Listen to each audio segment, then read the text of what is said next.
Welcome back to TV advisor. Anakapalli జిల్లా నర్సీపట్నం నియోజకవర్గం నర్సీపట్నం మండలం ఎరకన్నపాలెం గ్రామంలో అంగన్వాడీ కేంద్రాలు నిర్విరామంగా పనిచేస్తున్నాయని ఎంపీపీ సుర్ల రాజేశ్వరి అధికారులకు తెలియజేశారు. జిల్లా కలెక్టర్ పర్యటన నేపథ్యంలో జిల్లా వైద్యారోగ్య శాఖ అధికారి హేమంత్తో పాటు డిప్యూటీ డిఎంఎన్హెచ్ఓ ఎంపీడీఓ ఎన్ జయమాధవి తదితరులు అంగన్వాడీ కేంద్రాన్ని సందర్శించారు.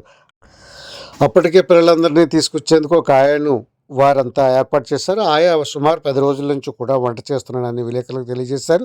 అధికారుల సమక్షంలో కూడా ఫీడింగ్ కూడా డిస్ట్రిబ్యూషన్ చేశామని, టీహెచ్ఆర్ ఇచ్చామని కూడా తెలియజేశారు. ఆ పిల్లలకు ఏ విధంగా వంటాలి మెనూ అన్నీ కూడా ఆమెకు తెలియజేస్తున్నామని అన్నారు. అప్పటికే ఆ సమయానికే సూపర్వైజర్ కూడా చేరుకున్నారు. ఎటువంటి ఇబ్బందులు లేకుండా కేంద్రాలన్నీ నడుస్తున్నాయని ఆమె తెలియజేస్తారు. ఈ విధంగా అక్కడికి పిల్లల్ని తీసుకొచ్చిన ఒక తల్లిని కూడా మనం పలకరించడం జరిగింది. ఆమె కూడా తన వివరాలను తెలియజేశారు. ఆ వివరాలు చూద్దాం ఇప్పుడు ఒకసారి. ఇప్పుడు ఈ అంగన్వాడీ వాళ్ళంతా సమ్మె చేస్తున్నారు కదా, మరి రోజు పిల్లలు వస్తున్నారా సెంటర్కి? మరి పెడుతున్నారా? రోజు బోర్డు పెడుతున్నారా? డైలీ పెడుతున్నారా? ఎవరు వండుతున్నారు మరి?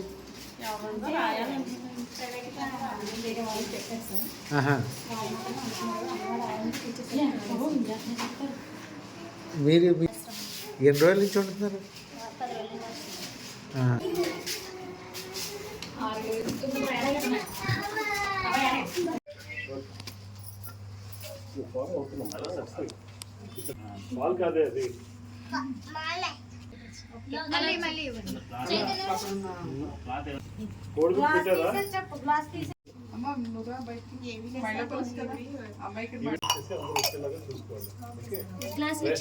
మనకేం ప్రాబ్లం. గత నెలది 5 వరకు వాళ్ళకి దగ్గర సిడిపి గారు అన్నట్టు ఇండియన్ పెడతాన్నారు. టీహెచ్ఆర్ కూడా ఇచ్చేసాం సార్.